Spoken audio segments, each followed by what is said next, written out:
삼십이라 줄거리. 노나라는 신하들의 세력이 컸고 신하들의 세력보다는 가신들의 세력이 컸다. 군우가 천자를 업신여기고 대부는 군우를 업신여기고 가신이 대부를 업신여기는 혼란한 세상이 되었다. 가신 양호의 야심을 간파한 공자는 그를 억제시키는 한편 협곡당 해명에서 제나라의 기세를 꺾고 세읍의 일로 민심을 어지럽힌 소종면은 차명을 당한다. 공자가 있는 노나라가 강성해지는 것을 제경공이 우려하자 여민은 미인들을 노종공에게로 보내고 그 계책으로 인해 공자는 노나라를 떠난다. 한편 진나라의 왕은 허수아비에 불과하고 당파가 많아 난이 그칠 새 없이 일어나 혼란스러웠다. 결국 진나라 육경 가운데 순인과 사길사는 망하고 조왕, 한불신, 위만다, 술력, 사경만이 남게 된다. 오왕합녀는 월나라를 쳤으나 월왕구천에게 패해 목숨을 잃자 오나라 부차는 상복을 벗자마자 오자소와 백비를 앞세우고 원수를 갚기 위해 군사를 일으킨다. 그러나 월나라 문종은 백비와 내통함으로써 월군을 회계 땅에서 쉬게 한다.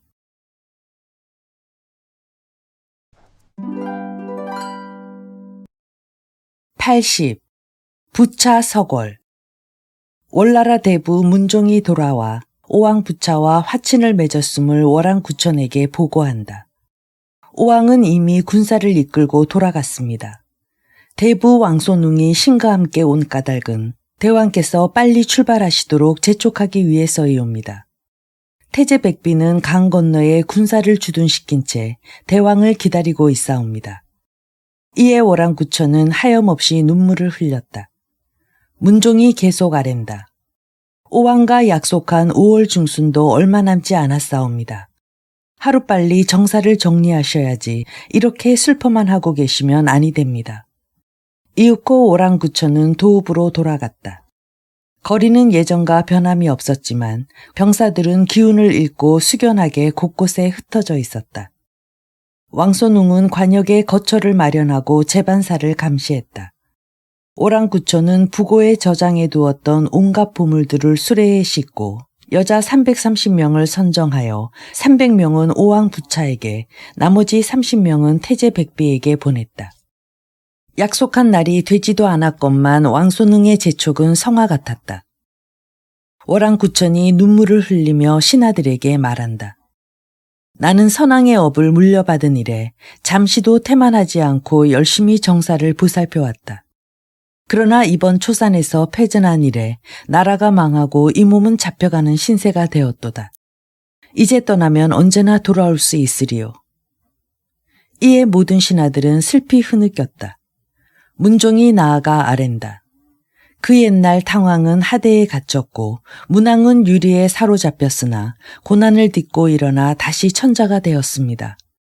그런가 하면 제왕공은 거나라로 도망쳤고 진문공은 책나라로 달아났으나 한 번 떨치고 일어나자 천하패권을 움켜쥐게 되었습니다. 고난과 역경을 딛고 일어서지 못한다면 결코 천하를 움켜쥘 수 없사옵니다.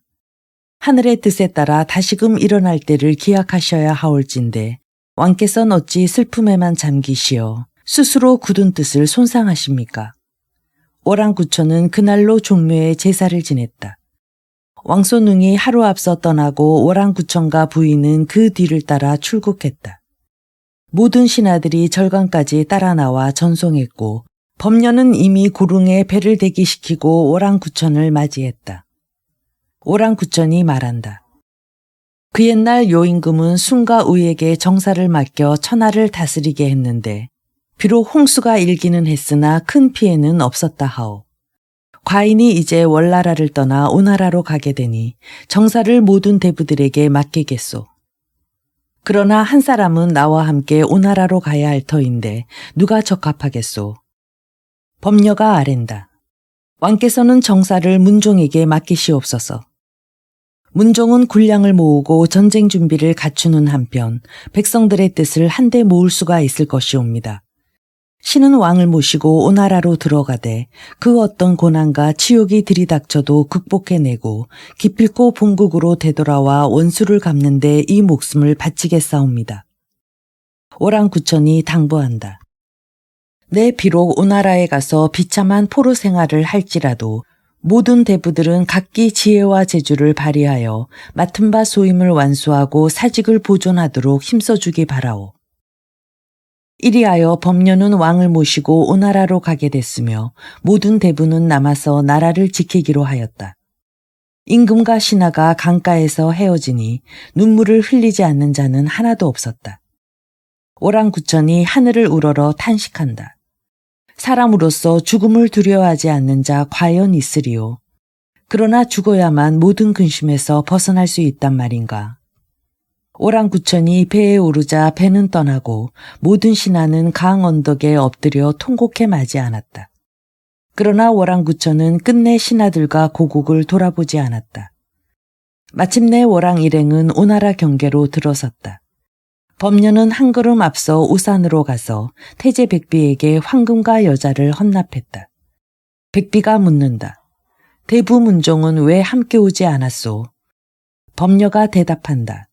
저희 임금께서 나라를 지키고 있으라 명하시어 함께 오지 못했습니다. 태제 백비는 범녀를 따라 오랑구천을 만나러 갔다. 오랑구천은 백비에게 목숨을 부지할 수 있도록 보살펴 주어 감사하다고 말했다. 이에 백비가 불원간에 고국으로 돌아갈 수 있도록 힘써 보겠다고 대답하자 오랑은 다소 마음이 놓였다. 태제 백비는 군사를 이끌고 오랑구천을 오나라 도성으로 압송했다.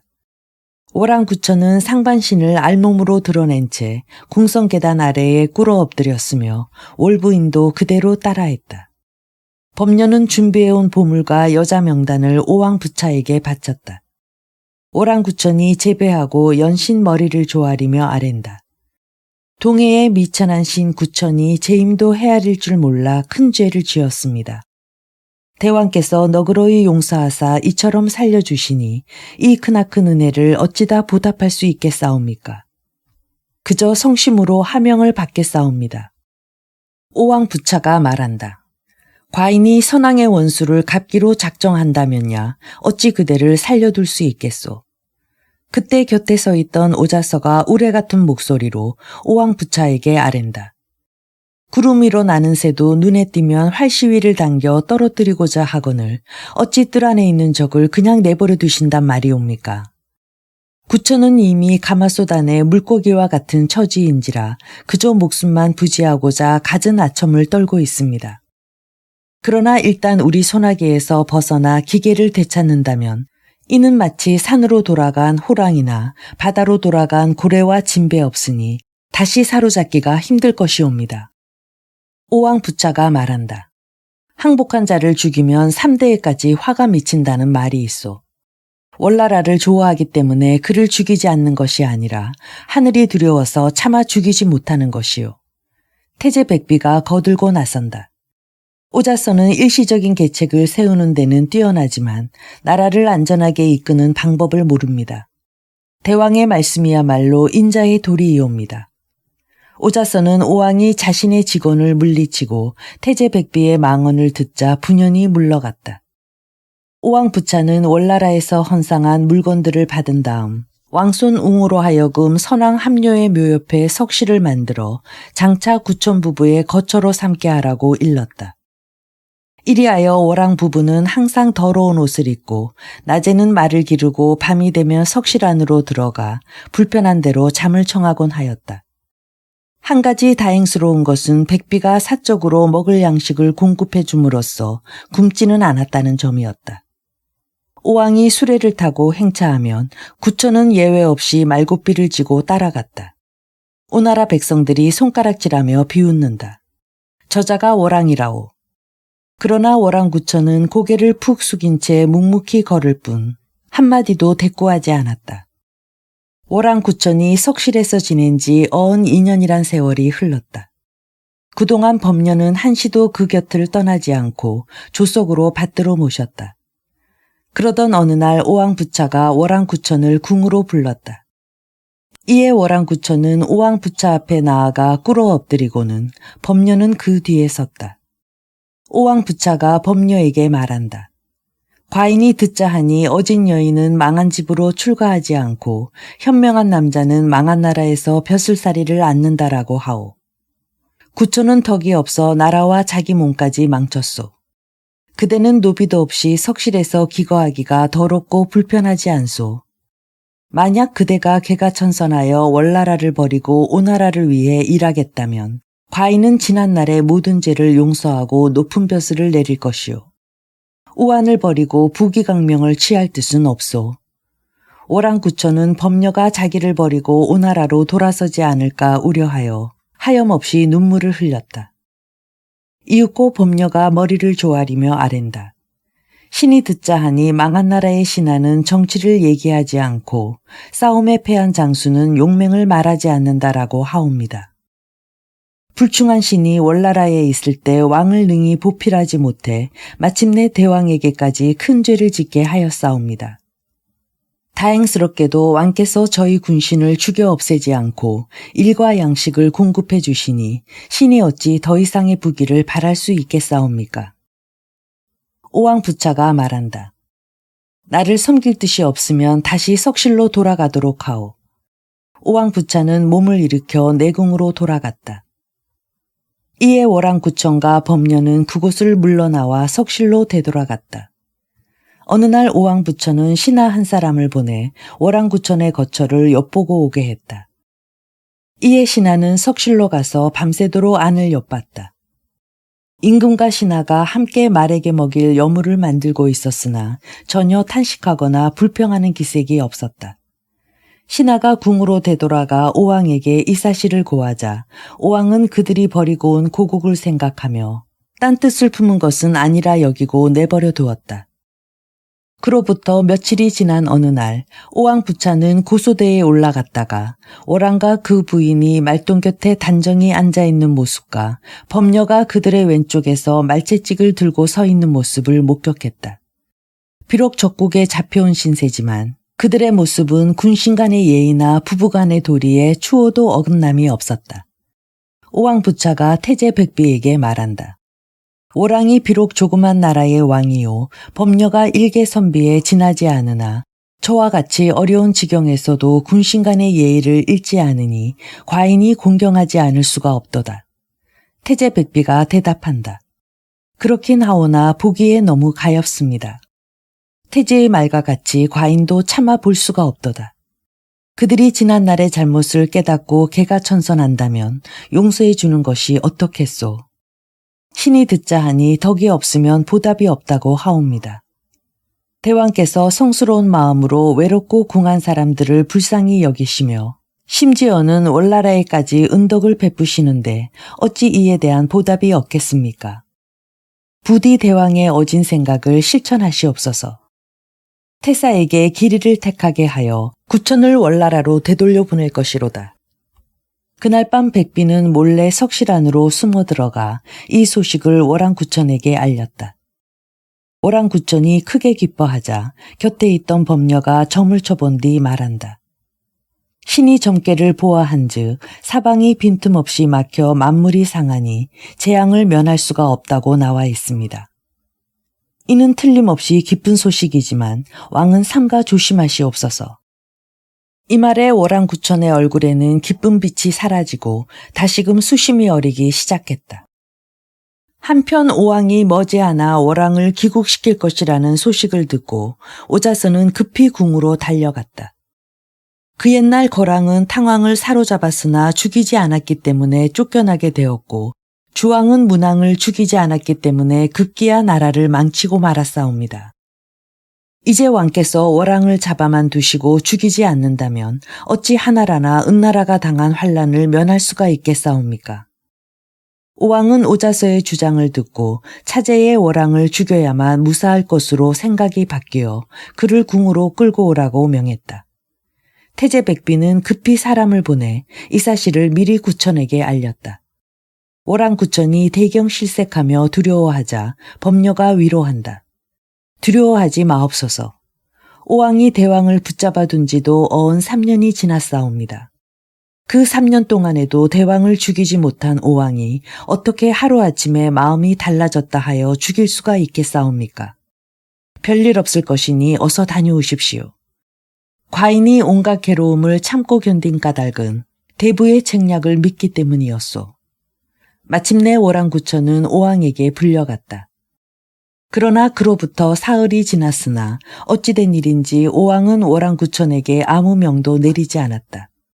나흘째 되던 날 궁 안에서 백비가 나와 오랑구천에게 말한다. 그대는 석실로 돌아가시오. 왕께서는 오자서의 말을 듣고 그대를 죽여 없애고자 불렀던 것이오. 그런데 뜻하지 않게도 왕께서 병환이 나시어 몸져 눕게 되었소. 그래서 내가 왕께 병문안을 드리면서 재앙을 물리치고 복을 불러야 합니다. 오랑이 궁 밖에서 죽음을 기다리고 있으므로 그 원한이 왕의 몸을 범한 것입니다. 먼저 오랑을 석실로 되돌려 보낸 다음 후일을 도모하는 것이 옳을 듯 싶습니다. 라고 진언을 했소. 왕께서 나의 이 말을 수긍하시고 그대를 돌려보내게 된 것이오. 오랑구천은 몇 번이고 허리를 굽혀 감사를 드렸다. 오랑구천이 석실로 돌아온 이후 다시 3개월이 지났다. 그러나 오왕의 병세는 조금도 호전되지 않았다. 이에 오랑구천의 명에 따라 점괘를 짚어본 다음 법녀가 말한다. 오왕은 죽지 않고 기사일이 되면 차도가 나타났다가 임신일에 반드시 쾌유할 것이옵니다. 차제의 대왕께서는 오왕을 문병하겠다고 청하시고 그의 대변을 구하여 맛을 보시옵소서. 그런 다음 안색을 살펴보고 제배하며 축하를 드리시되 병마를 물리치고 일어나실 날을 예언하시옵소서. 만약 예언대로 오왕이 완쾌하기만 하면 대왕을 풀어주실지 모릅니다. 오랑구천이 눈물을 흘리며 말한다. 비록 지금의 내 처지가 비참하다 하나 예전에는 많은 신하를 거느리던 몸. 어찌 남의 대변을 맛보는 모욕을 자행할 수 있으리요. 그 옛날 주왕은 문왕을 잡아가두고 그 아들 배국고를 끓는 가마솥에 넣어 삶아서 문왕에게 주었습니다. 이에 문왕은 고통과 분노를 참으며 아들의 살을 먹었습니다. 이와 같이 큰 일을 도모하는 사람은 작은 일에 마음이 약해져서는 아니 됩니다. 오왕은 부녀자처럼 마음이 여리고 대장부다운 기계나 결의가 없습니다. 그러기에 월나라를 용서해 주겠다고 했다가 오자서의 농간에 변심한 것이 아니옵니까? 그의 동정을 사기 위해서는 이 방법이 제일인 듯 싶사옵니다. 오랑구천은 즉시 태제백비를 찾아갔다. 임금이 병들면 근심하는 것이 신하의 도리입니다. 이제 오왕께서 오랜 병고에 시달리고 계시다는 소식을 접하고 보니 구천은 침식이 불안하고 걱정스러운 마음을 떨쳐버릴 수가 없습니다. 청컨대 태제를 따라가 문병을 함으로써 신자의 도리를 갖출까 합니다. 태제백비가 대답한다. 그대의 아름다운 뜻을 내 어찌 대왕께 전하지 않으리요. 백비는 곧 오왕을 뵙고 오랑구천의 갸륵한 마음을 전하며 문병을 원하고 있다고 요청했다. 오왕 부차는 몸이 불편한 터라 이 말을 듣고 가엾은 생각이 일어 문병을 허락했다. 백비가 밖으로 나가 오랑구천을 병석으로 안내하자 오왕 부차가 힘없는 눈길로 말한다. 그대가 나를 문병하러 왔소. 오랑구천이 머리를 조아리며 대답한다. 신은 용체가 실조하시다는 말을 듣고 그동안 마음이 아파 용안이라도 한번 우러러 뵐까 하여 이렇게 청한 것입니다. 지난날 신이 동해에 있을 때 의술을 약간 배웠는데 즉 대변으로 대충 병세를 헤아릴 수 있습니다. 이에 오왕부차는 반색을 하며 오랑구천에게 잠시만 물러가 있으라고 명했다. 그리고 신하로 하여금 변기통을 가져오게 하여 변을 본 다음 침실 밖으로 내보냈다. 오랑구천은 변기통의 뚜껑을 열고 손으로 대변을 한 움큼 움켜쥐더니 무릎을 꿇고 앉아 혀로 핥았다. 좌우에 있던 오나라 신하들은 역겨운 듯 코를 막고 외면해버렸다. 오랑구천이 다시 오왕부차를 뵙고 아랜다. 신이 감히 제배하고 대왕께 경하를 드립니다. 대왕의 병세는 기사일에 호전되어 3일 임신일이 되면 쾌차하실 것입니다. 오왕부차가 묻는다. 어찌 그걸 아시오? 지난날 신이 의원에게 들은 바에 의하면 인부는 곡식이 변하여 된 것이라 계절에 순응하면 병자가 살아나고 거스르면 죽는다라고 합니다. 조금 전에 신이 대왕의 대변을 맛보니 쓰고 쉬었습니다. 이는 봄에 순응하고 여름 기운이 세차게 일어남을 뜻합니다. 오왕부차가 크게 기뻐한다. 어질도다 구천이여. 신자된 자 중 뉘라서 군왕의 변을 맛보면서까지 병세를 진단하리요. 오왕부차가 태제백비를 돌아보며 묻는다. 그대도 구천과 같이 과인의 변을 맛볼 수 있겠느뇨. 백비가 고개를 젓는다. 신이 비록 대왕을 지극히 공경하오나 그 일만은 차마 할 수가 없사옵니다. 태제뿐만 아니라 태자라 할지라도 능히 구천처럼 이 일을 해낼 수는 없으리라. 오왕부차가 구천에게 명한다. 그대는 석실을 떠나 편안한 집으로 옮겨 살 것이며 내 병이 낫는 대로 그대를 귀국시키리라. 오랑구천은 제배하고 그 자리에서 물러나왔다. 그 후 오랑구천은 민가에 기거했으나 말을 기르는 일만은 계속했다. 오랑구천의 예언은 적중했다. 오왕부차는 차춘 병세가 호전되자 문대에 주연을 베풀고 오랑구천을 불렀다. 구천은 제수복 차린 그대로 문대에 갔다. 그러자 오왕부차는 즉시 오랑구천으로 하여금 깨끗이 목욕하고 의관을 갖추고 오라고 명했다. 오랑구천은 굳이 사양하다가 결국 못 이긴 척하며 그 명을 따랐다. 그는 옷을 갈아입고 제배한 뒤 꿇어 엎드려서 연신 머리를 조아렸다. 오왕부차가 황망히 구천을 부축하여 일으키며 말한다. 그대는 인덕이 있는 사람인데 어찌 오래도록 욕을 보일 수 있겠소. 과인은 머지않아 그대의 죄를 용서하고 환국시킬 작정이요. 오늘 월왕을 위하여 특별히 주연을 베풀었으니 모든 신하들은 손님에 대한 예로서 모시도록 하라. 오랑구천은 손님의 자리에 앉고 모든 대부는 그 곁에 벼슬 순서에 따라 좌정했다. 오자서는 오왕부차가 적을 각별한 예로서 대접하는 것을 보고 분한 마음이 일어 집으로 돌아가 버렸다. 이에 태제백비가 오왕부차에게 아랜다. 왕께선 어진 마음으로 어진 사람의 가오를 용서하셨사옵니다. 어진 사람은 어진 사람끼리 뜻이 통한다라고 하옵니다. 오늘 이 자리에는 어진 사람만 남고 어질지 못한 사람은 떠나갈 것이옵니다. 승상 오자서는 원래 성격이 거칠고 강직한 편이라 이런 화기애애한 자리에 앉아 있을 수가 없었던 모양이옵니다. 오왕부차가 웃으며 말한다. 태제의 말이 심히 온당하오. 오왕부차는 흔쾌한 마음으로 주연을 즐기다가 만취되어 돌아갔다.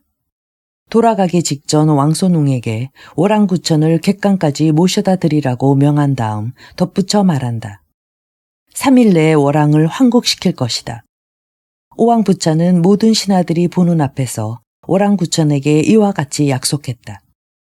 이튿날 아침 오자서가 오왕 앞에 나아가 아랜다. 어제 왕께서는 원수를 데려다가 객에 대한 예로서 모셨으니 이게 어찌된 일이옵니까? 구천이 겉으로는 온순하고 공손한 태도를 갖추었지만 속마음은 호랑이나 늑대와 같습니다. 왕께서 아첨하는 말을 물리치지 못하고 잠시 미혹되셨다가 후환을 면키 어려울 것이옵니다.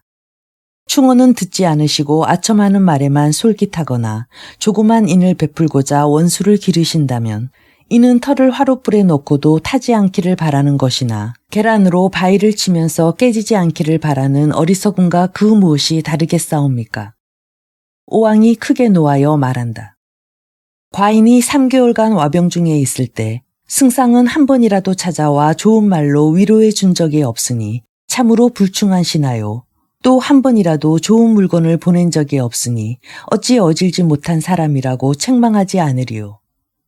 불충하고 불인한 신하를 과연 그 어디에 쓴단 말이오. 오랑이 비록 자기 나라를 뒤로하고 천리나 떨어져 있는 과인에게 왔으나 보화를 바치고 노비 노릇을 하였으니 그 충성을 어디에 비기리오.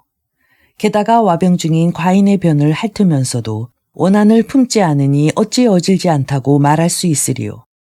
과인이 승상의 말만 듣고 이와 같이 착한 사람을 해친다면 하늘이 노할 것이오.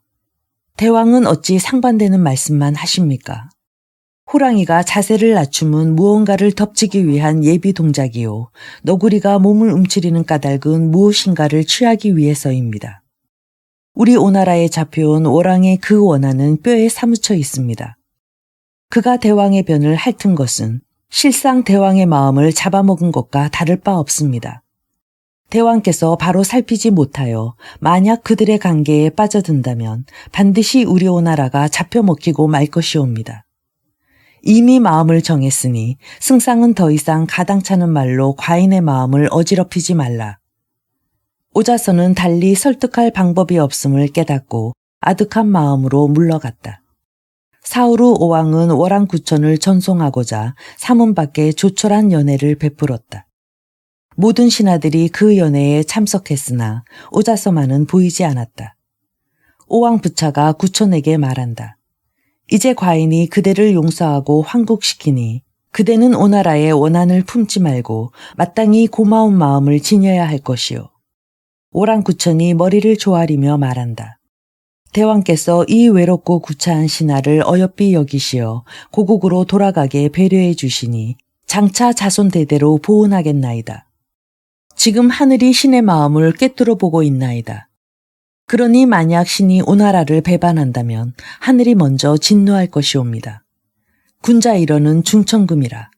한번 입 밖에 낸 말은 반드시 실행하는 것이 군자의 도리요. 부디 노력하고 또 노력하길 바라오. 오랑구천이 재배하고 꿇어 엎드려 얼굴을 온통 눈물로 적시니 마치 정든 오나라를 떠나기 아쉬워하는 모습이었다.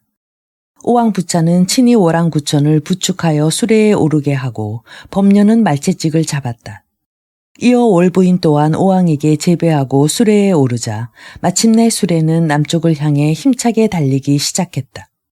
때는 주경왕 29년이었다. 절강가에 당도한 오랑구천이 아름다운 고국산천을 강 건너로 바라보며 탄식한다. 지난날 내 나라 백성을 두 번 다시 못 보고 이역만리에 뼈를 묻을 줄로만 생각했도다. 이렇듯 살아서 고국으로 되돌아와 종묘를 모실 줄이야 어찌 알았으리요. 말을 마친 오랑구천은 월부인과 함께 울었다. 문종은 오랑구천 일행이 돌아온다는 소식을 듣고 즉시 많은 신하들과 함께 강변으로 나갔다. 또한 백성들도 일제히 강변으로 몰려들었다. 이윽고 오랑 일행이 강가에 도착하자 그 환호성으로 인해 천지가 진동했다. 범녀가 언제 입성하는 것이 좋은가를 점치기 위해 손가락을 꼽아본 다음 오랑구천에게 말한다. 기이한 일이로다.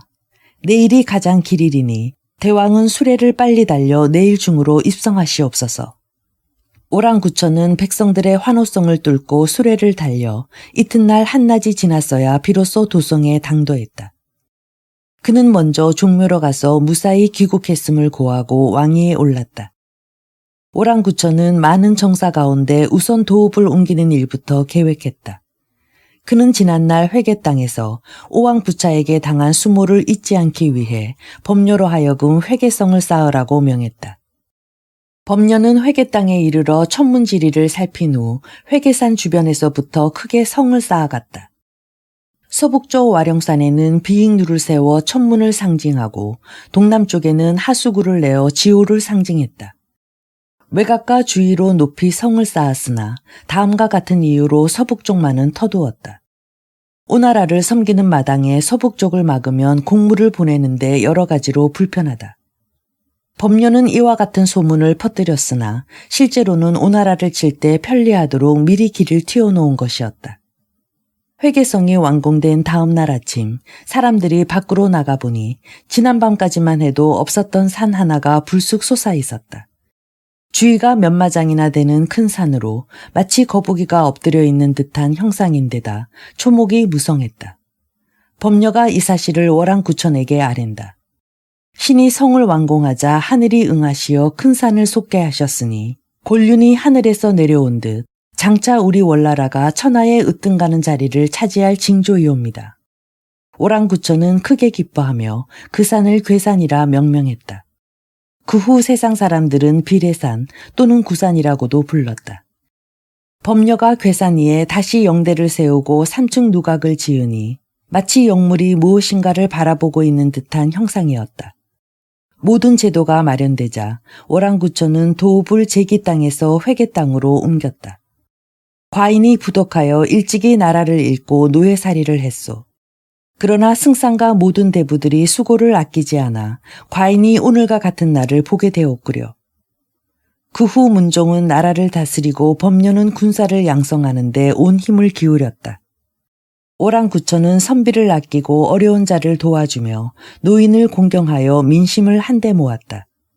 오랑구천은 오나라에 대한 원수를 갚고자 먼저 자신부터 굳세게 단련시켜 나갔다. 잠을 적게 자려고 졸음이 오면 송곳으로 무릎을 찔렀으며 겨울에 발이 시려 오므라들면 도리어 찬물에 발을 담그고 자신을 책망했다. 쓰디 쓴 쓸개를 기둥에 매달아 놓고 수시로 핥기도 하였다. 오랑구천은 엄격한 법령으로 백성들을 다스렸다. 젊은 남자는 늙은 여자를 아내로 삼지 못하게 하고 늙은 남자는 젊은 여자를 아내로 삼을 수 없게 하였다. 이는 튼튼하고 기상이 높은 어린아이를 낳게 하기 위해서였다. 또 여자 나이 17세가 되어도 시집가지 않거나 남자 나이 20세에도 결혼을 하지 않고 있으면 당사자는 말할 것도 없고 부모까지 처벌했다. 사내아이가 태어나면 관가에서 산모에게 술 한 병과 개 한 마리를 잡아주고 여자아이가 태어나면 술 한 병과 돼지 한 마리를 잡아주어 산후조리를 하게 했다. 아들이 셋이면 나라에서 둘을 맡아 기르고 둘을 낳으면 하나를 맡아서 길러주었다. 오랑 자신도 백성들과 다름없이 엄격하고 절제 있는 생활을 했다. 민가에 초상이 나면 친히 조문했고 농사철에는 들에 나가 일했다. 월부인은 또한 하루도 거르지 않고 배틀 앞에 앉아 배를 짰다. 그 후 7년이란 세월이 흐르는 동안 오랑구천은 백성들로 하여금 세금을 거두어 들이지 않았으며 고기를 먹거나 비단 옷을 입는 일조차 없었다. 그러면서도 매달 어김없이 오나라로 사자를 보내 오왕부차에게 문안을 올렸다. 한편으로는 젊은 사람들을 산으로 보내서 칡을 캐게 하여 오왕에게 보낼 황사세포를 짜게 하였다.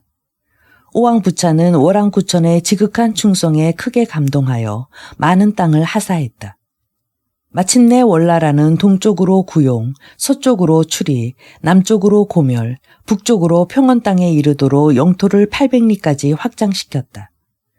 오랑구천은 갈포 10만 필, 꿀 100단지, 여우가죽 5쌍을 10척의 배에 나누어 실어 땅을 하사해준 오왕부차에 대한 답례로 보냈다. 오왕부차는 크게 기뻐하며 오랑구천에게 우모로 의관을 장식해도 좋다고 통지했다. 이에 오자선은 병이 났다는 핑계를 대고 조정에 나가지 않았다. 어느 날 오왕부차는 궁시를 짓는 데 필요한 큰 제목을 구한다는 방을 전국에 붙이게 하였다.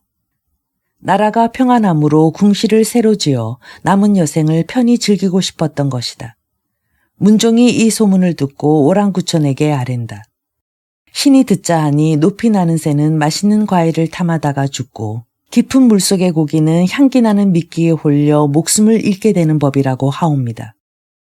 우리의 목적은 오나라의 원수를 갚는 데 있사오니 먼저 좋아하는 물건을 보내 오왕을 미혹한 후 목숨을 빼앗는 것이 어떻겠습니까?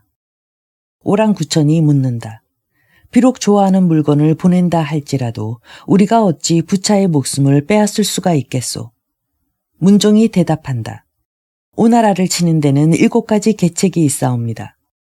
첫째는 제물로서 오나라 군신을 기쁘게 하는 일이며 둘째는 곡식을 빌어와서 오나라 창고를 텅텅 비게 하는 일이며 셋째는 미인을 보내어 오왕의 마음을 홀리는 일이며 넷째는 좋은 목재와 재주 좋은 목공을 보내어 궁시를 짓게 하여 재물을 바닥내는 일이며 다섯째는 모략이 뛰어난 신하를 보내어 안으로 분란이 일어나도록 획책하는 일이며 여섯째는 오나라 충신으로 하여금 자살하게 만들어 인재를 없애버리는 일이며 일곱째는 우리 스스로 재물을 모으고 군사를 잘 훈련시켰다가 싸움을 벌이는 일이옵니다. 알겠소. 그럼 어떤 계책을 먼저 쓰는 것이 좋겠소? 오왕부차는 고소대에 새로 궁시를 지으려고 합니다. 그러니 좋은 제목을 골라 오나라에 보내도록 하시옵소서. 이리하여 오랑구천의 명을 받은 30명의 목공이 산속으로 들어가 좋은 제목을 찾아 헤맸으나 1년이 지나도록 발견하지 못하였다. 좋은 제목을 구하지 못한 목공들은 집으로 돌아가고 싶은 간절한 생각 때문에 명을 내린 오랑구천을 원망했다. 그러던 어느 날 밤 갑자기 큰 나무 한 쌍이 산속에 우뚝 솟았다. 둘레는 20아름이요 높이는 50심이나 되었다. 양지 쪽에 우뚝 선 나무는 가래나무요 음지 쪽에 선 것은 남나무였다. 크고 좋은 제목을 눈앞에서 본 목공들은 매우 기뻐하며 즉시 월안구천에게 달려가 이 사실을 고했다. 모든 신하들이 축하한다. 하늘이 대왕의 정성에 감복하여 신목을 내리신 것입니다. 월안구천은 크게 기뻐하며 친히 산속으로 들어가 두 나무에게 제사를 올렸다. 그 후 나무를 베어 대패로 밀고 단청으로 오색용롱한 용과 뱀을 그렸다. 이윽고 문종은 그 제목을 배에 싣고 강을 건너 오나라로 갔다. 문종이 오왕부처에게 나무를 바치며 오랑구천의 말을 전한다. 동해의 천한 신인 구천이 대왕의 힘을 빌어 조그만 정각을 세우려다가 뜻밖의 큰 제목을 얻었습니다. 그러나 감히 사용할 수가 없어 대왕께 바치나이다. 오왕부차는 크게 기뻐하며 즉시 새 고소대 축조공사를 착수했다. 착공한 지 5년 만에 새로운 고소대는 높이 300장, 넓이 84장으로 완공되었다. 고소대 꼭대기에 올라서면 능히 200리는 내다볼 수가 있었다. 이 고소대 축조공사에 동원된 백성의 수는 이루 헤아릴 수 없었으며 밤낮 없이 강행군하는 바람에 지쳐 쓰러져 목숨을 잃은 자도 수없이 많았다. 이 소식을 들은 월안구천이 문종에게 말한다. 이제 그대의 계책대로 솜씨 좋은 목공과 제목을 오나라에 보내 궁시를 짓게 함으로써 재물을 탕진시키는 데까지는 성공했소. 다음으로는 가무에 능하고 미모가 뛰어난 절세 미인들을 보내 오왕의 마음을 홀려야 하오. 이 일도 그대가 맡아서 행하도록 하오. 문종이 대답한다. 한나라의 흥망은 하늘에 달려있는 법, 신목을 내려주신 하늘이 어찌 미녀인들 주지 않겠사옵니까? 민간에 알려 미인을 구하다 보면 민심이 흔들릴 우려가 있습니다. 신에게 또 하나 계책이 있사옵니다. 먼저 신이 월나라 여자를 다 알아오게끔 하겠사오니 왕께서 직접 미인을 뽑으시옵소서. 오랑구천은 문종에게 어떻게 미인을 뽑아야겠느냐고 물었다. 81. 오궁총시. 문종이 월안구천에게 아랜다. 원컨대 왕께서 거느리시는 동자 100명만 신에게 주시옵소서. 신은 관상쟁이 100명을 동원하여 동자들과 한 사람씩 짝지어 전국을 두루 돌아다니게 할 것이옵니다.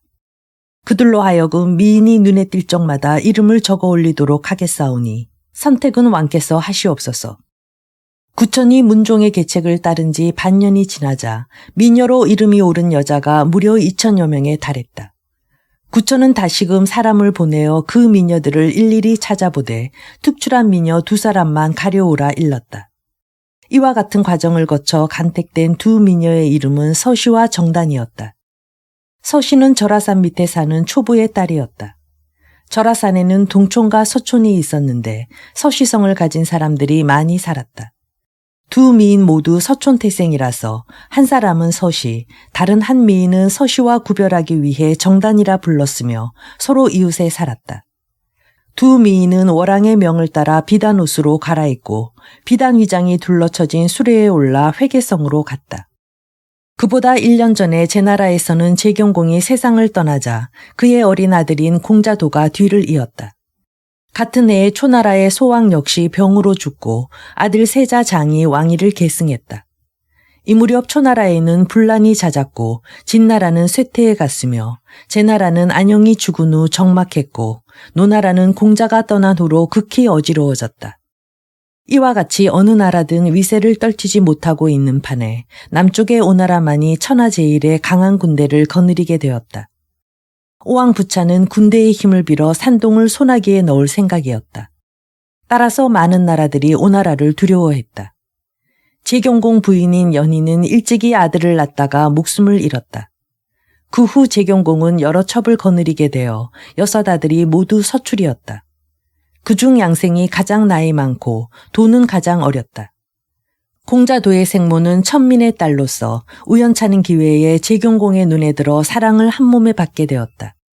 그래서 제경공은 군위에 오른 지 57년이나 지나 나이가 7순이 넘었는데도 세자를 책봉하지 않았다. 공자도가 장성하면 그를 세자로 앉힐 계획이었다. 잃고 병들어 기동조차 할 수 없게 된 재경공은 세신인 국하와 고장을 궁안으로 불러 장차 공자도를 군위에 세우라고 뒷일을 부탁했다. 공자양생과 가까이 지내는 대부 진걸이 이 사실을 알고 공자양신에게 피신할 것을 권했다. 공자양생은 아들 임급과 가신 함지만 데리고 야음을 틈타 노나라로 도망쳤다. 과연 재경공은 공자도의 장래를 염려한 나머지 국하 고장 두 대부로 하여금 모든 공자들을 국외로 추방케 하였다. 그 후 재경공이 죽고 공자도가 군위에 오르자 모든 권력은 국하와 고장의 손아귀에 들어갔다. 진걸은 겉으로만 그들과 뜻을 같이 아는 척 했을 뿐 속으로는 이를 갈고 있었다. 그러다가 틈을 엿보아 모든 대부들 앞에 나서서 넌지시 이른다. 고장과 국하 둘이서 옛 신하들을 모조리 내쫓고 자기네 일당만 벼슬을 할 계책을 꾸미고 있어. 모든 대부들은 그의 말을 믿고 그에게 좋은 방도를 강구해달라고 청했다. 이에 진걸은 모든 대부에게 일단 가병을 빌려달라고 요구했다. 진걸과 대부, 포목을 선두로 한 이들 병사들은 때마침 궁에서 집으로 돌아가는 고장을 도중에 죽여 없앴다. 그러나 집안에 있다가 이 계책을 알아차린 국하는 재빨리 뒷문을 통해 달아나 건활하러 갔다. 마침내 포목은 우상, 진걸은 좌상의 자리에 올랐는데 국서와 고평으로 하여금 그 아버지인 국하와 고장의 대를 잇게 하였다. 이어 진걸은 극비밀리에 노나라로 사람을 보냈다. 노나라의 망명 중인 공자양생을 불러들여 나이 어린 공자도를 몰아내고 군위에 앉힐 계획이었다. 진걸이 보내온 밀서를 받아본 공자양생은 즉시 노나라를 떠났다. 며칠 후 공자양생이 야음을 틈타 제나라 교회로 들어섰다. 공자양생은 가신 함지와 아들 임급을 교회에 숨긴 다음 혼자서 성 안으로 들어가 진걸의 집에 숨었다. 어느 날 진걸은 제사에 쓰고 남은 음식을 준비해 놓고 모든 대부들을 초대했다. 가장 먼저 당도한 포목은 후원에서 술 대접을 받았다. 그 밖의 대부들이 잠시 후에 당도하자 진걸이 말한다. 장사 한 사람을 새로이 가신으로 썼는데 한번 보아주시구려. 말이 끝나자 내문 쪽에서 장사 한 사람이 나오더니 큰 뒤주를 당 위에 올려놓았다. 진걸이 뒤주 뚜껑을 열자 웬 남자가 머리를 불쑥 내밀었다. 모든 대부들은 깜짝 놀랐다. 그 사람은 다름 아닌 공자양생이었기 때문이다. 진걸은 공자양생을 남쪽을 향해 세우고 대부들에게 말한다. 자고 이래로 장자를 군위에 앉히는 것이 법도입니다. 공자도는 아직 어려 군주가 될 자격이 없소. 그래서 우상 포목의 명을 따라 공자도를 폐위시키고 양생을 옹립하기로 했소. 포목이 크게 놀라 반박한다.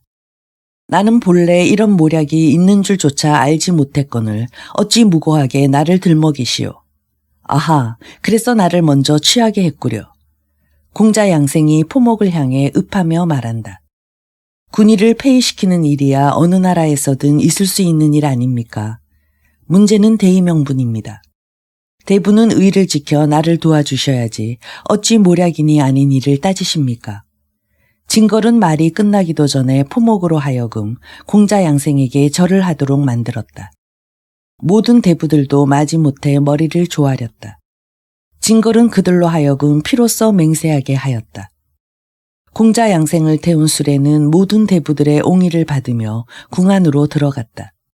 그날 공자양생이 즉위하니 그가 바로 제도공이다. 그때껏 군위에 있던 공자도는 궁 밖으로 쫓겨나 살해되었다.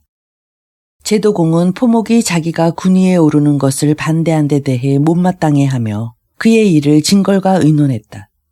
그렇잖아도 포목을 시기해 오던 진걸은 포목이 국외로 나가 있는 모든 공자들과 내통하고 있으므로 은밀히 처치하여 나라의 안정을 도모해야 한다고 주청했다.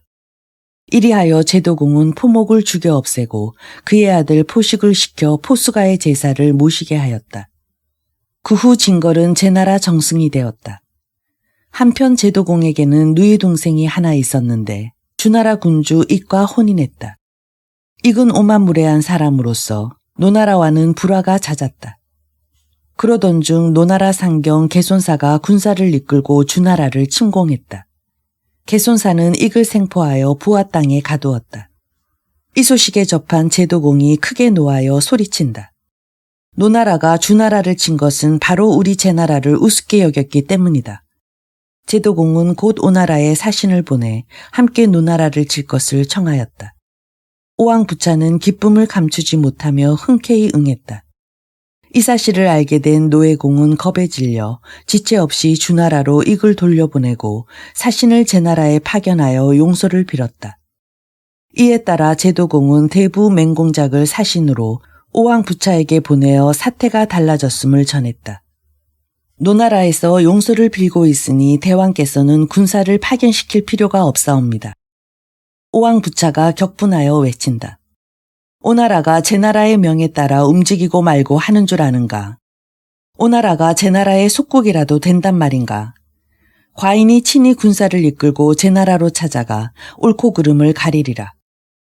오왕부차가 분노를 이기지 못함을 알게 된 노예공은 즉시 사신을 오나라에 보내 오히려 제나라를 협공하자고 제의했다. 오왕부차는 두말 없이 그의 청을 받아들여 즉시 군사를 일으켜 노나라 군사와 함께 제나라 남비 땅을 에워쌌다. 제나라는 혼란으로 들끓고 백성들은 제도공을 원망하기 시작했다. 이 즈음에는 이미 죽은 진걸의 뒤를 이어 그의 아들 진앙이 정사를 돌보고 있었다. 진앙은 나라안이 시끄러워지자 포식에게 말한다. 기회는 바로 이때요. 그대가 집안의 원수도 갚을 겸 왕을 죽여 없애면 오나라의 오해를 풀 수가 있을 것이요. 포숙이 놀란 표정을 지으며 도저히 그럴 수는 없노라고 고개를 젓자 진앙이 다시 말한다. 그렇다면 내가 하는 수밖에 없지. 진앙은 제도공에게 독을 탄 술을 마시게 함으로써 독살한 다음 오나라 군영에 부고를 알렸다. 대왕께서 1000명을 받들고 이 나라에 오셨으나 저희 군우는 죄가 많아 급사하고 말았으니 이는 하늘이 대왕을 대신하여 처치한 줄로 생각되옵니다. 부디 이 나라를 국률이 여기사 종묘사직만이라도 보존하게 해주신다면 대대로 오나라를 섬길 것이옵니다. 결국 오왕부차는 군사를 돌이켜 자기 나라로 돌아가고 노나라 군사 역시 기국길에 올랐다. 제나라 백성들은 제도공이 비명에 간 줄 알면서도 진시가 두려워 감히 원망의 말을 입에 담지 못했다. 진앙은 제도공의 아들인 공자 임급을 군위에 세우니 그가 바로 제간공이다. 제간공은 진시의 권세를 억누르고자 진앙을 우상, 함지를 좌상으로 삼았다. 그 즈음 오랑 구천의 명에 따라 두 미인에 대한 가무교육은 3년을 두고 계속되었다. 두 미인에게는 선파, 이광 등 아름다운 몸종 6명이 예속되었다. 이윽고 두 미인은 범녀의 인소라에 오나라를 향해 떠났다. 때마침 오왕부차는 제나라를 치러 갔다가 돌아와 있었다. 두 미인의 절색은 오왕부차의 총애를 받기에 좋겠다. 그 중에서도 요염하고 애교가 넘치는 서시가 돋보이더니 오래지 않아 춤과 노래를 혼자서만 하게 되었으며 고소대에 기거하면서 부차의 사랑마저 독차지했다. 서시는 마치 왕비나 왕후처럼 시위를 받으며 거동했다. 오궁에 기거하면서 질투의 화신이 된 정단은 우라병이 생겨 1년도 채 못 되어 죽고 말았다. 부차는 서시를 위해 왕손운에게 명을 내려 영암산에 관해궁을 짓도록 하였다. 구리로 만든 도랑, 옥돌로 만든 난간, 주옥으로 장식한 관해궁은 미인들이 유희를 하거나 안식을 취하는 곳이었다. 아울러 향섭랑이라는 복도도 만들었다. 향섭의 섭은 나무로 만든 신을 뜻하는데 복도 아래 땅속에 여러 개의 독을 나란히 묶고 그 위를 판자로 덮었다. 따라서 서시나 궁녀들이 남학신을 신고 그 복도를 걸을 적마다 아름다운 소리가 울려 퍼졌다. 그런가 하면 산 위에는 완하지, 완월지라 하는 못을 만들고 오왕정이라 일컫는 우물도 팠다. 서시동이란 동굴을 인위적으로 만들었을 뿐만 아니라 금대라고 하여 검은고를 탄주하며 즐길 수 있는 놀이터도 마련했다. 향산이라고 하여 향나무를 잔뜩 심은 가산도 만들었는데 서시는 못에서 궁녀들과 함께 배를 타고 논일다가 향나무 열매를 따곤 하였다. 성 동남쪽에는 오왕과 서씨가 수시로 연을 따며 노는 채령경이란 곳도 있었다. 또 성 안에는 큰 호수가 남쪽에서 북쪽으로 흐르니 오왕 부처와 서씨는 그 호수에서 비단 돛담배를 타고 놀았다. 그래서 사람들은 그곳을 금범경이라고 불렀다. 성 남쪽으로는 장주원이라고 하는 사냥터가 있고 고기를 기르는 어성, 오리를 기르는 압성, 닭을 사육하는 계피, 술을 주조하는 주성도 있었다.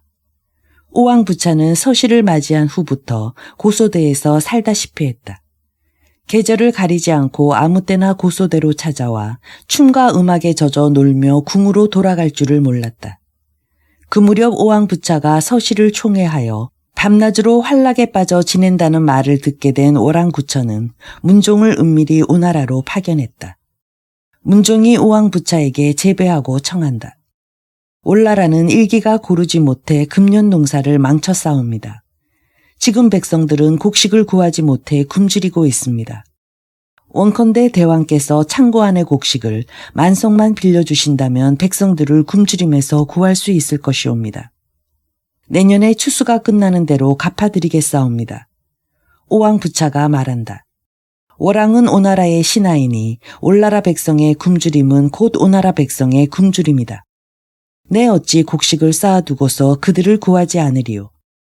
바로 그때 올나라 사신이 왔다는 소식을 듣고 고소대로 달려온 오자서가 급히 아랜다. 오늘날의 형세로 볼진대 오나라와 올나라는 도저히 공존할 수가 없습니다. 신이 보건대 월왕이 사신을 보낸 것은 정말로 굶주리고 곤란해서가 아니라 오나라의 창고를 텅 비게 하려는 의도인 듯 하옵니다.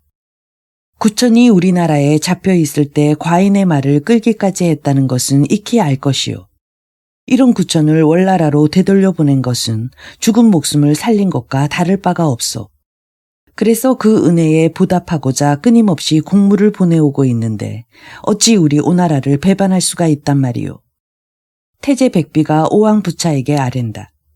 신이 알기로는 옛날에 제왕공이 규구 땅에서 큰 모임을 가졌을 때도 이웃나라의 가난은 돌보아야 한다고 말했사옵니다.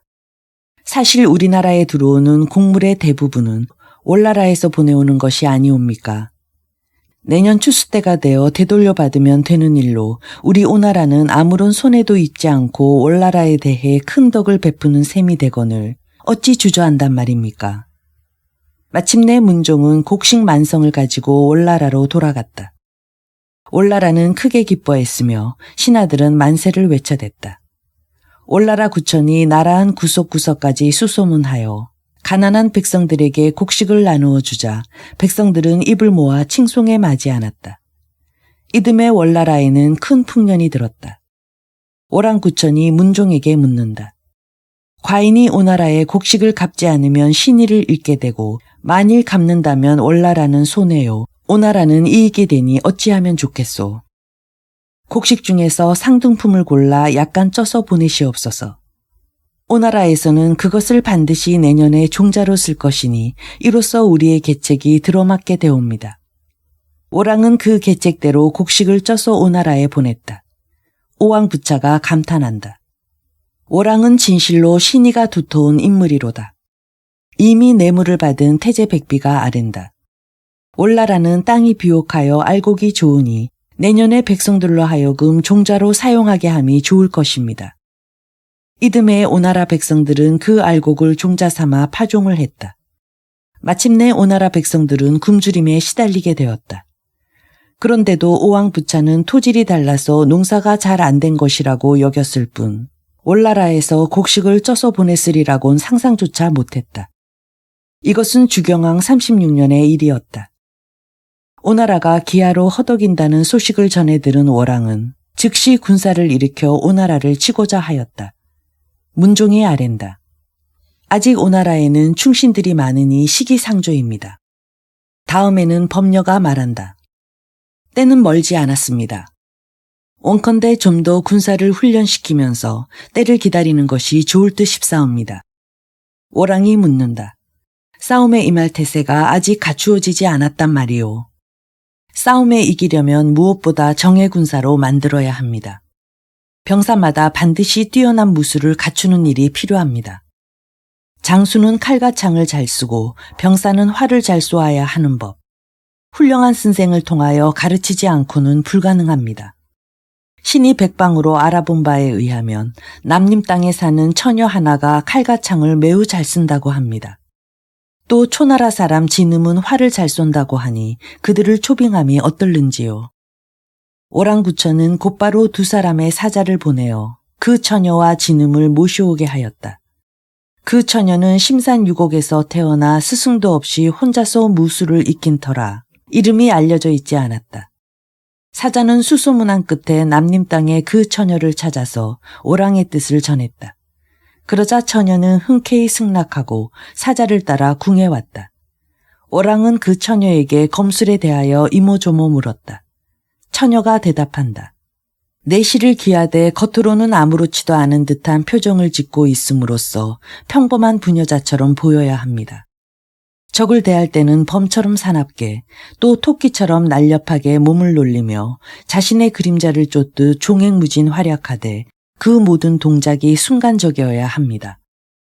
나의 이 같은 도를 깨친 자는 일당백, 백당만의 재주를 갖추게 될 것이옵니다. 대왕께서 믿어지지 않으시면 한번 시험해 보시옵소서. 오랑구천은 용사 100명에게 명을 내려 처녀를 합공하게 하였다. 처녀가 그 100명의 용사를 물리치는 데는 결코 오랜 시간이 소요되지 않았다. 모든 것이 삽시에 끝나버리자 비로소 오랑구천은 처녀로 하여금 군사를 가르치라 하였다. 그로부터 1년 동안 3천여 명의 군사를 훌륭하게 가르쳐낸 처녀는 남림 땅으로 되돌아갔다. 며칠 뒤 오랑구천이 다시 사자를 보내 초빙하고자 했을 때 처녀는 이미 그곳에 없었다. 이 일을 두고 어떤 이는 이렇게 말한다. 하늘이 오나라를 멸망시키고 월나라를 흥하게 하고자 신녀를 보내어 검술을 가르치게 한 것이리라. 한편 진음은 본디 초나라 사람으로서 살인을 저지르고 월나라에 피신해 있었다. 진음의 뛰어난 활솜씨는 범녀도 이전에 본 적이 있었기 때문에 오랑에게 그를 초빙할 것을 진언했던 것이다. 오랑구천이 진음에게 청한다. 국노가 어떻게 생긴 것인지 들려주오. 진음이 아랜다. 본디 노는 활 때문에, 활은 탄환 때문에 생긴 것인데 탄환은 옛날 어떤 효자가 만든 것이라고 하옵니다. 숲속에서 살던 고대 사람들은 나무 열매를 따먹거나 짐승을 잡아먹음으로써 고픈 배를 채웠으며 목이 마를 때는 안개와 이슬을 먹고 살다가 죽게 되면 백모에 싸서 들판에 버렸습니다.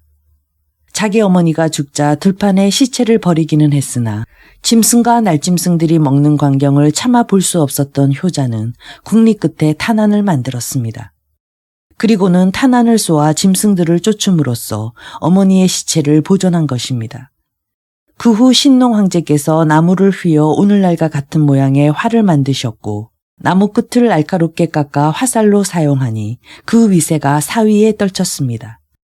얼마 뒤 초나라 형산에서 태어난 호부란 사람은 비록 부모가 누군지 알지도 못했지만 활솜씨만은 대단하여 가히 백발백중이었습니다. 호부는 자기의 뛰어난 활솜씨를 예라고 하는 사람에게 전했고 예는 다시 복몽에게, 복몽은 또 금시에게 전수했습니다.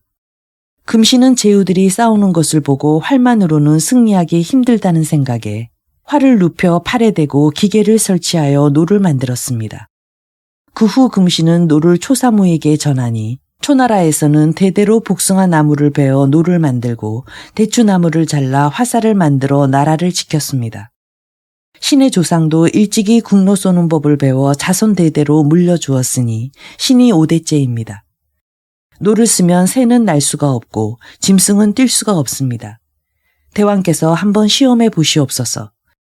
오랑구천은 역시 군사 3천을 진음에게 맡겨 북교에서 가르치도록 명했다. 진음은 그들에게 한꺼번에 화살 3개를 쏠 수 있는 비법을 가르쳤다. 3개월 동안 혼신의 힘을 다해 군사들을 가르쳐 오던 진음이 갑자기 병사했다. 오랑은 성대하게 장례를 치른 후에 그가 묻힌 산을 진음산이라 명명했다. 그즈음 오랑구천이 군사훈련에 주력하고 있음을 알게 된 오자서는 황급히 고소대로 달려가 눈물을 흘리며 오왕부차에게 아랜다. 대왕께서 그다지도 신임하시는 오랑구천이 법녀를 시켜 밤낮을 가리지 않고 군사훈련에 열을 올리고 있습니다. 이제 올나라 군사들은 칼과 창, 국노의 사용에 있어서 놀랄만한 재주를 갖추게 되었다고 하옵니다. 일단 그들이 쳐들어왔다 하면 우리 오나라는 화를 면치 못할 것이옵니다. 만약 신의 말이 믿어지지 않으면 사람을 보내어 알아보시옵소서. 오왕부차는 곧 사람을 올나라로 보내 그간의 사정을 알아오게 하였다. 그 결과 처녀와 진음에 대한 일을 보고받게 된 오왕부차가 태제 백비에게 묻는다. 올나라가 이미 충성을 다하고 있거늘 다른 한편으로 군사를 훈련시키고 있음은 어인 연유인고. 태제 백비가 대답한다. 대왕께서 하사하신 땅을 지키기 위해서는 군사를 훈련하지 않을 수 없을 것이옵니다. 나라를 지키기 위해서는 항용 있을 수 있는 일이거늘 무엇을 의심하시옵니까? 그러나 오왕부차는 마음이 개운치가 않았다. 그래서 먼저 군사를 일으켜 월나라를 칠 결심을 굳혔다. 한편 제나라 진시는 대대로 민심을 얻어나가자 군의를 넘보기 시작했다. 상국벼슬에 오른 진앙은 급기야 영모를 꾀하기로 마음에 정하고 국소와 고무평 일당을 죽여 없애기로 하였다. 진앙이 제강공 앞으로 나아가 아랜다. 노나라는 우리와 이웃해 있으면서도 지난날 오나라와 힘을 합쳐 우리 제나라를 쳤으니 죽어도 이 원한은 잊을 수 없을 것이옵니다. 제강공은 그의 말을 받아들여 노나라를 치기로 하였다. 국서를 대장으로 고무평과 종루를 부대장으로 삼고 대부 공소나 공손이 여구명 등을 딸려 병거 1000대와 함께 노나라로 보냈다. 진앙은 문스까지 그들 군사를 따라와서 노나라를 멸망시키기 전에는 결코 돌아오지 말라고 일렀다. 그 무렵 공자는 노나라에 있으면서 시설을 산수라며 지냈다. 어느 날 제자 자장이 제나라에서 돌아와 스승인 공자를 배웠다. 제나라에 별다른 일이 없는지를 묻는 공자에게 자장은 제나라 군사가 노나라 접경에 모여 있음을 알렸다. 공자가 크게 놀라며 말한다. 노나라는 부모의 나라이니 구하지 않을 수가 없도다.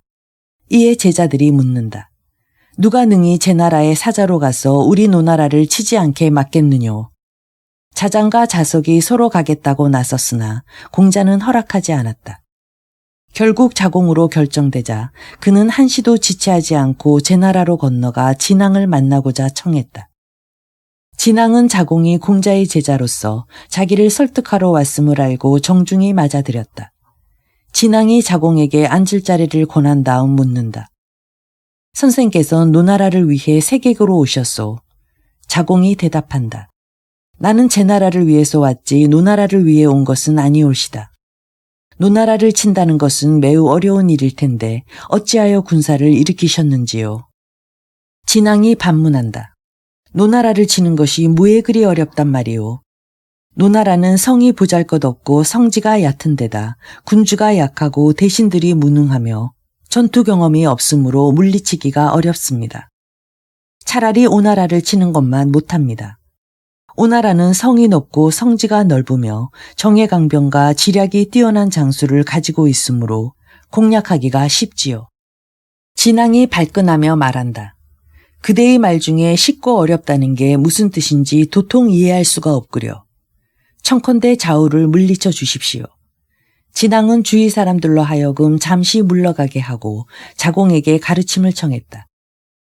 그러자 자공이 말한다. 국외의 일로 근심이 있을 때는 약자를 치고 국내에 우환이 있을 때는 반드시 강자를 쳐야 한다는 말이 있습니다. 내가 알기로 현재 승상은 다른 대신들의 지지를 받지 못하고 있습니다. 이럴 때 노나라를 치면 공로는 다른 대신들이 모두 차지하고 자연 대신들의 세력이 커짐에 따라 승상은 자불안석이 될 것입니다. 하지만 오나라를 쳤을 경우 모든 대신들이 강적을 맞아 곤란에 처해 있을 때를 틈타 승상께선 나라 안의 일을 마음대로 할 수 있을 것인즉 어느 쪽이 유리한지는 너무나 뻔한 일이 아닙니까? 비로소 진앙은 안색이 부드러워지며 훈연히 묻는다. 선생의 말씀은 나의 마음을 시원하게 해주었습니다. 하지만 지금 군사가 집결해 있는데 갑자기 노나라 대신 오나라를 치자고 하면 나를 의심하지 않겠습니까? 군사를 그대로 두되 움직이지 못하게 하십시오. 나는 이 길로 오왕에게 달려가 제 나라를 치고 노나라를 구해달라고 청하지요. 그러면 오나라가 제 나라에 싸움을 걸어올 것이니 조금도 의심받을 이유가 없지 않소이까. 진앙이 크게 기뻐하며 국서를 불러 말한다. 듣건대 오나라가 우리 제 나라를 칠 계획이라 하니 군사를 이곳에 주둔시킨 채 조금도 움직여서는 아니되오. 일단 오나라의 사정을 살피고 있다가 만약 쳐들어오면 그들을 무찌른 연후에 노나라를 치도록 합시다. 국서가 호응하자 진앙은 즉시 제나라 도읍으로 돌아갔다. 한편 자공은 제나라를 떠나 한밤에도 걸음을 재촉하더니 마침내 오왕을 찾아갔다. 지난날 오나라와 노나라가 힘을 합쳐 제나라를 친 일로 인하여 제나라에서는 원한이 골수에 사무쳐 있사옵니다. 그래서 제나라는 원수를 갚고자 노나라를 칠셈으로 문수의 군사를 주둔시켰습니다. 그들이 노나라를 친 다음 목표는 두말할 것 없이 오나라입니다. 대왕께서는 어찌하여 제나라를 먼저 쳐서 노나라를 구하지 않으시옵니까? 만승의 제나라를 무찌르고 천승의 노나라를 거느린다면 그 위세가 진나라보다 클 터인즉 가히 천하제패를 하게 되는 셈이옵니다. 오왕부차가 말한다. 과거 제나라가 자손대대로 오나라를 섬기겠다 해서 과인은 군사를 거두고 돌아왔소. 그 후 오늘날까지 섬기는 표적이 전혀 없어서 그 죄를 물으려던 참이오. 그런데 또 다른 소문에 따르면 월나라가 우리를 치려고 군사를 훈련시키고 있다 하니 일단 월나라부터 공략한 연후에 제나라를 무찌를까 하오. 그러시면 아니 됩니다. 월나라는 약하고 제나라는 강하므로 약한 월나라를 공략하면 이익이 적고 제나라는 내버려둔 만큼 후환이 커집니다. 약한 월나라를 치고 강한 제나라를 피한다는 것은 용기가 없음이옵니다. 또한 작은 이익을 도모하고 큰 후환을 남김은 지혜가 없음이옵니다. 용기와 지혜를 모두 잃고 과연 무엇으로 천하제패를 하시겠습니까? 대왕께서 굳이 월나라가 마음에 걸리신다면 신이 가서 월왕을 만나보고 오히려 제나라를 치는데 군사의 도움을 받아오겠사옵니다. 오왕 부차가 크게 기뻐한다. 그렇게만 해주신다면 정말 고맙겠소. 자공은 오왕 부차와 헤어져 월나라를 향해 발걸음을 재촉했다. 월왕 구처는 자공이 온다는 소식을 듣고 길을 닫게 한 다음 친히 30리 밖에까지 나와서 영접하고 공간에 안내했다. 고명하신 선생께서 보잘것없는 동해에까지 어인일로 오셨소이까. 자공이 대답한다. 특별히 대왕을 위로하러 왔사옵니다. 월왕 구천이 재배하고 머리를 조아린다. 복과 화는 이웃이라는 말이 있소. 선생께서 위로해 주시니 이게 바로 복이 아니겠소이까. 청컨대 잘 지도해 주십시오. 자공이 말한다. 신이 이번에 오왕을 만나보니까 노나라를 돕고자 힘을 합쳐 제나라를 치려 하고 있습니다. 오왕은 그 틈을 타 월나라에서 쳐들어오면 어쩌나 걱정하다가 이번에는 제나라를 제쳐두고 대왕을 먼저 치겠다는 것입니다. 원수를 갚고자 하면서 적에게 의심을 갖게 한다는 것은 크게 잘못된 일이옵니다. 원수를 갚으려는 의도가 적에게 알려진 것도 매우 위험합니다. 대왕께서 좀 더 신중을 기하시지 않으면 오히려 월나라에 불이익이 생길 것입니다. 오랑구천이 깜짝 놀라 외친다.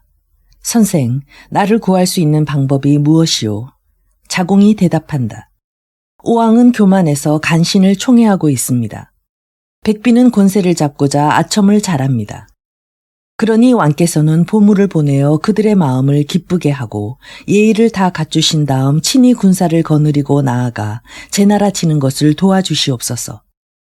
싸움에서 이기지 못하면 자연 오나라는 탈진할 것이며 이겼을 경우에는 전보다 더 교만해져서 천하패권을 노리고 강국 진나라를 공략하려 들 것입니다. 그 틈을 타서 오나라를 친다면 어렵지 않게 승리를 얻을 수 있을 것입니다. 오랑구천이 재배한다. 선생이야말로 하늘에서 보내주신 분이 아닌가 싶구려. 마치 죽은 사람을 살려 백골에 살이 돋아나게 함과 같으니 어찌 가르침을 받들지 않으리요. 그리고는 자공에게 황금 100일과 보검 한 자루, 말 2피를 선사하고자 했으나 자공은 끝내 사양하고 월나라를 떠났다. 다시 오왕을 만난 자공이 보고한다. 오랑께서는 대왕의 은덕에 깊이 감사하고 있으나 대왕이 의심하신다는 말에 몹시 송구스러워하며 곧 사신을 보내어 사죄하겠다고 하옵니다. 그로부터 닷새째 되던 날 올나라의 문종이 오나라로 찾아와 오왕부차 앞에 머리를 조아리고 구천의 말을 전한다. 동해의 천신 구천은 대왕께서 살려주신 덕분에 종묘사직을 지킬 수 있게 되었으니 분골쇄신한들 어찌 대왕의 은혜에 보답할 수 있으리이까. 듣자오니 대왕께서 대의를 일으켜 강자를 치고 약자를 구한다 하시기로 하신 문종을 시켜 갑옷 20벌, 굴려의 창, 보강의 칼을 헌상하옵니다. 구천은 대왕께서 언제 군사를 일으키시는지 알고자 하나이다. 정예병사 3천을 거느리고 친히 대왕을 돕고자 함이옵니다. 천신 구천은 대왕께 보답하는 길이라면 죽을 각오로 싸움에 임하겠사옵니다. 오왕부차가 크게 기뻐하며 자공을 불러 묻는다. 구천은 과연 신의가 두터운 사람이요. 친히 정예병사 3천을 거느리고 제 나라 공략을 돕겠다는구려. 선생께선 이 일을 어찌 생각하시오? 자공이 대답한다. 아니 됩니다. 남의 나라 군사를 쓰면서 그 군주까지 나서게 하심은 예의가 아닙니다. 군사만 보내고 월왕은 오지 않아도 된다고 사양함이 옳을 것입니다. 오왕부차는 자공의 말을 따랐다. 며칠 후 자공은 오나라를 떠나 북쪽으로 길을 재촉하여 진나라에 당도했다. 자공이 진종공을 만나 아랜다. 신이 듣기로 먼 앞날을 염려하지 않는 자는 반드시 불온 간에 근심거리가 생긴다고 하옵니다. 이제 오나라와 제나라 간에 싸움이 일어납니다. 이 싸움에서 이기면 오나라는 틀림없이 진나라를 쳐서 천하패권을 다투고자 할 것입니다. 그때를 대비하여 지금부터 군사를 훈련시키고 만반의 태세를 갖추시옵소서. 가르침을 따르리이다. 다시 자공이 노나라로 갔을 때는 이미 오나라 군사가 제나라 군사를 패퇴시킨 뒤였다. 82. 자로 결령. 때는 주경왕 36년 봄 오랑구천은 대부 제계영에게 군사 3천을 내주며 오나라 군사를 도와서 제나라를 치게 하였다. 한편 오왕부차는 구계군의 군사를 일으켜 제나라 공략에 나섰다. 또한 구곡당에 사람을 보내 별관을 짓고 둘레에는 오동나무를 삥 둘러 심게 한 다음 오궁이라 이름 지었다. 그는 장차 오궁으로 서시를 보내 그곳에 피서하게 하고 그동안 제나라를 물리치고 개선하는 길에 오궁에 들러 서시와 더불어 여름을 지낼 예정이었다. 오나라 군사가 출발하려는데 오자서가 거듭 간한다. 올나라는 우리에게 있어 뱃속의 질병과 같고 제나라는 고작 부스럼 정도에 지나지 않습니다. 그런데 대왕께서는 어찌하여 뱃속의 질병은 있고 부스럼을 걱정하여 10만 대군을 일으키셨습니까? 대왕께서 제나라를 치기도 전에 월나라가 먼저 국내로 쳐들어올까 두렵사옵니다. 때는 주경왕 36년 봄 오랑구천은 대부 제계영에게 군사 3천을 내주며 오나라 군사를 도와서 제나라를 치게 하였다. 오왕부차가 크게 노하여 소리친다. 과인이 출정하는 이 마당에 저 늙은 것이 방정맞은 소리를 짓거려대니 무슨 죄로 다스려야 좋단 말인가. 태제 백비가 은밀히 아랜다. 오자서는 선왕 때부터 벼슬을 산 노신입니다. 그런 자를 친히 죽이시면 안 됩니다. 그로하여금 우리의 선전문을 제나라에 전하게 하십시오. 그러면 제나라에서 그를 죽여버릴 것이옵니다. 이에 오왕부차는 즉시 선전포고문을 작성케 했다. 그 내용은 제나라가 노나라를 치려는 것은 바로 오나라를 모욕하는 행위라고 하며 제강공을 힐난한 것이었다. 오자서는 그 선전문을 가지고 아들 오봉과 함께 제나라로 떠났다. 이때 오자서는 이미 오나라가 멸망할 것을 예견하고 있었다. 제강공은 오나라의 선전포고문을 읽고 크게 노하여 즉시 오자서를 죽이려고 했다. 대부 포식이 간한다. 오왕이 충신 오자서를 우리나라에 보낸 목적은 우리의 손으로 그를 죽이게 하려는 데 있나이다. 굳이 우리가 오자서를 죽이지 않더라도 언젠가는 오나라가 그를 죽일 것이니 그때에는 모든 사람들이 오왕을 비난할 것이옵니다. 이에 제강공은 오자서를 극진히 대접하고 금년 봄에 오나라와 결전하겠다고 싸울 기약까지 일러주었다. 어느 날 포식이 오자서가 묵고 있는 공간으로 찾아왔다. 그 자리에서 오자서가 아들 오봉을 포식에게 인사시키며 말한다. 앞으로 너는 이분을 형님으로 섬겨라. 그리고 이후로는 옷이라는 성을 버리고 그저 왕손 봉으로 행세하여라. 오자서가 이번에는 포식에게 부탁한다. 그대의 선친과 나는 지난날 매우 절친한 사이였소. 그러니 앞으로는 내 자식을 맡아 동생처럼 보살펴 주구려. 이날 포식이 집으로 돌아가며 탄식한다. 오자서는 죽음을 당할 줄 알면서도 결국 오나라로 돌아가려는구나. 그는 충직한 위인으로 끝까지 오왕에게 충간하다 죽으리라. 죽은 후에 제나라에서 제사를 받기 위해 아들을 나의 아우로 맡기는가. 며칠 후 오자서는 아들을 제나라에 남겨두고 오나라로 돌아갔다. 한편 소문에서 출근할 날을 택일한 오왕 부차는 고소대에서 점심을 먹고 호련히 잠이 들어 이상한 꿈을 꾸었다. 오왕 부차는 잠에서 깨어나자마자 급히 태제백비를 불렀다. 조금 전에 해괴한 꿈을 꾸었소. 과인이 장명궁이란 곳으로 들어가니 가마솥 2개가 걸려 있었는데 아무리 부를 때도 음식이 익지 않았소. 또 검은 개 2마리가 나타나더니 한 마리는 남쪽을 향해 짖고 다른 한 마리는 북쪽을 바라보며 짖었소. 또 주위를 둘러보니 담장 위에는 삽 2자루가 나란히 꽂혀 있고 어디서 흘러드는 물인지 전당 주위를 가득 흐르고 있었소. 방 안에서는 북소리도 종소리도 아닌 대장장이 망치 소리 같은 게 들려왔소.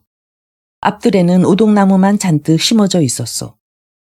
태제는 과인을 위해서 기륭을 점쳐 주시구려. 태제 백비가 머리를 조아리며 칭송에 맞이않는다. 대왕의 꿈은 실로 아름답습니다. 마땅히 제나라를 쳐붓을 징조입니다. 오왕 부차는 그 아첨이 싫지는 않으면서도 마음이 개운치 않았다. 그래서 다시 왕손낙을 불러 꿈 얘기를 했다. 왕손낙이 대답한다. 신은 우매하여 해몽할 능력이 없습니다. 지금 성 서쪽 양산에 공선성이라는 기인이 살고 있사오니 그를 불러 알아보시옵소서. 즉시 그 기인을 불러주오. 부름을 받고 온 공선성이 오왕 부차의 꿈 이야기를 듣고 말한다. 다른 말씀을 드리게 되면 신은 반드시 죽습니다만 비록 죽는다 한들 어찌 말씀드리지 않을 수 있으리이까. 대왕께서 꾸신 꿈은 정말 괴이합니다. 신이 알기로 장이란 장이 아니고 창왕하다는 창입니다. 이는 싸움에 이기지 못하여 도망한다는 뜻입니다. 명 또한 밝은 뜻이 아니라 어두운 세상, 즉 명으로 나아간다는 뜻입니다. 2개의 가마솥에 불을 떼는데도 익지 않음은 대왕께서 싸움에 지고 달아나 더운 음식을 잡수시지 못할 것을 뜻하고 검은 개 2마리가 남북을 향해 지저댐은 음한 곳으로 달린다는 뜻입니다. 삽 2자루가 담장 위에 꽂혀 있음은 불원간 월나라 군사가 쳐들어와서 사직을 파헤친다는 뜻이고 물이 전당에 가득 흐르는 것은 파도에 휩쓸려 모든 방이 텅 비게 됨을 암시합니다. 대장장이의 망치 소리는 궁녀들의 탄식이요 뜰에 심어놓은 오동나무는 명기를 만들어 순장하는 데 쓰일 것입니다. 원컨대 제나라를 공략하실 게 아니라 태제 백비를 결박지어 월왕구천에게 보내 사제시킴이 오나라와 대왕의 평안을 가져올 수 있는 길인가 하옵니다. 이 말을 듣고 오왕 부차가 분연히 외친다. 무식한 야인이 망언을 하는구나. 죽여 없애지 않으면 반드시 민심이 흔들릴 것이다. 이윽고 오왕 부차는 공선성을 죽여 양산 밑에 그 시체를 던져버렸다. 그 후 오왕 부차는 친히 중군을 통솔하고 태제 백비는 부장, 서문소는 상군대장, 왕자 고조는 하군대장이 되어 10만 대군과 월나라 군사 3천을 거느리고 산동을 향해 진격해 갔다. 한편으로는 노예공에게 사신을 보내어 제나라를 협공하자고 청했다. 오자서는 오나라로 돌아가는 도중에 오왕 부차를 만났다. 그는 몸이 아프다는 핑계를 대고 오나라로 돌아가 버렸다. 한편 제나라 장수 국서는 군사를 문숫가에 주둔시킨 채 대기하고 있었다. 그러다가 오나라 군사가 이미 영박 땅까지 진군해 왔다는 소식을 듣고 출동 명령을 내렸다. 제나라 군사가 에릉 땅에 이르렀을 때 오나라 장수 서문소가 거느린 상군과 맞닥뜨렸다. 이에 제나라 공손이가 본부 군사를 이끌고 나가 서문소와 싸웠으나 좀처럼 승부가 나지 않았다. 이때 국서가 직접 중군을 이끌고 나와 오나라 군사를 협공했다. 서문소는 전세가 불리해지자 황망히 도망쳐버렸다. 첫 싸움에서 승리를 거둔 제나라 군사들은 사기가 충천했다. 한편 서문소가 패잔병을 이끌고 돌아오자 오왕부차는 크게 노하여 그를 크게 꾸짖었다. 그리고 대장 전효로 하여금 서문소의 군사를 지휘하게 하였다. 때마침 노나라 장수 숙손주구가 오군과 합세하고자 군사를 이끌고 왔다. 이에 오왕부차는 그에게 갑옷 한 벌을 내주며 길 안내를 의뢰했다. 오나라 군사는 에릉 땅을 떠나 오리쯤 나아가 진을 쳤다. 그때 제나라 병사가 와서 국서의 전설을 전했다. 이에 오왕부차는 내일 결전하자는 답서를 보냈다. 이튿날 아침 오왕부차는 숙손주구에게 적의 제1진을, 전효에게 제2진을, 왕자 고조에게 제3진을 치게 한 다음 서문서에게 월나라 군사 3천을 이끌고 나가 적을 유인하라고 명했다. 오왕 자신은 전세를 살피다가 불리한 장수를 돕기로 했다. 한편 제나라 군영에서는 군사를 여러 진으로 나누어 포진하고 오나라 군사와 대치했다. 이윽고 오나라 장수 서문소가 싸움을 걸어왔다. 이에 제나라의 공손이가 창을 휘두르며 달려나가자 서문소는 달아나기 시작했다. 공손이가 얼마쯤 그 뒤를 쫓아갔을 때 갑자기 노나라 장수 숙손주구가 군사를 이끌고 달려와 공손이를 공격했다. 이에 이제까지 달아나기만 하던 서문소 역시 돌아서서 협공을 해왔다.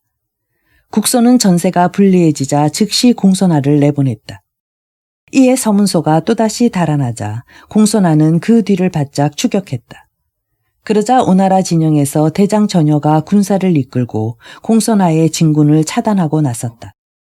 서문소도 다시 방향을 바꾸어 대장 전효를 도와 공손하를 협공했다. 이 광경을 보고 있던 제나라 장수 고무평과 종루는 불이 나게 격전장으로 달려나왔다. 그러자 오나라 진영에서는 왕자 고조가 달려나와 맞섰다. 국소는 오군의 기세가 꺾이지 않자 친히 북을 울려 대군을 일제히 출진시켰다. 한편 오왕부차도 군사를 총돌격시키고 자신은 친히 정병 3만 명을 이끌고 격전지로 뛰어들었다. 급기야 제나라 군사는 세 갈래로 흩어졌다. 오군은 오왕부차가 친히 싸우는 광경을 보고 사기가 충천하여 제군을 닥치는 대로 무찔렀다.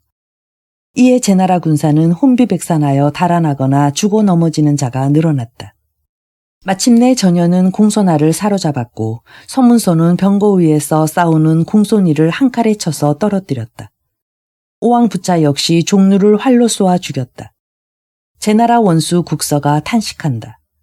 10만 대군이 오군에게 무너졌으니 내 무슨 면목으로 살아 돌아가리요.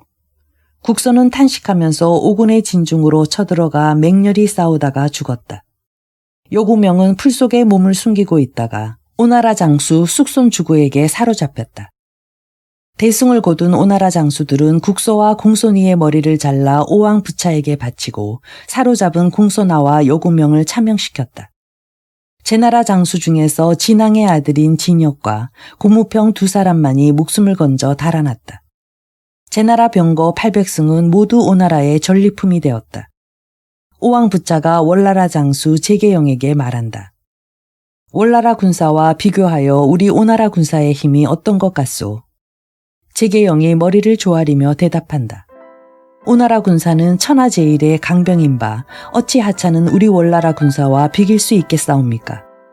오왕부차는 크게 기뻐하며 월나라 군사에게 큰 상을 내렸다. 이에 제계영은 군사를 이끌고 먼저 본국으로 돌아갔다.